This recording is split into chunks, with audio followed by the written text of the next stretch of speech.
Projan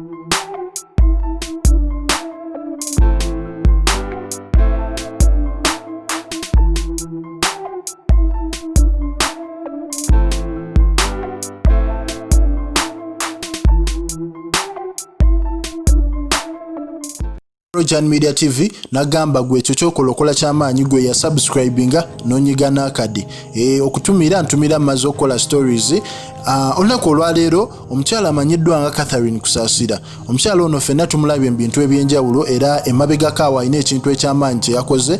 Yawadde emmotoka ye okubanga ekozesebwa aba ministry y'obulamu nga bagezaako okulwanyisa ekirwadde kya coronavirus. Naye omukyala Catherine Kusasira bambi olunaku olwaleero yaseredde okuva mu kiyigo era ne yeekubawo bubi nnyo.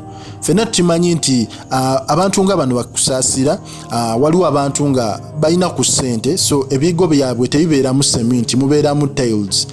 Omukyala ono amaze okunaaba n'asirituka ne yeekuba ekigo kino ne kimu affectinga omugongo gwe era abadde agamba omugongo gumuluma era mbagirawo ne bamuddusa mu ddwaliro ogezaako okuba nti bamutereeza.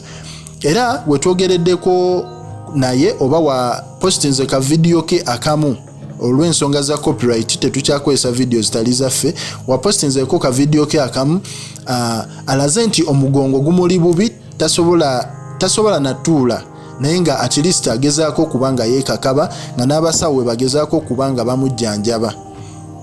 Ekintu ekyo si kirungi.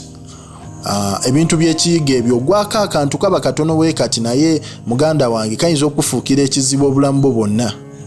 Kusasira ffe tumusabira busabizi, Mukama amuyambe amutereeze ng'obudde bukyali, ate we kiba kibadde serious nnyo akiwonye ng'obudde bukyali, kubanga ebintu by'okugwa mu kiyiga ebyo tebiteera kuba birungi. Lilian Samuel kutumiddeko, Namuli Winfred webale commentinga ku Projan Media TV, Princess Makwini webale beera ku Projan, Kabatesi Agnes Agnes dan kutumiddeko, kandaba omulala wano Agnes Nanzizi. Kale mwebale kubeera ku Projan Media TV, likinga, commentinga, subscribinga wetuba nga tusharinga mu zino stories, social media stories n'ebigenda maaso mu ggwanga.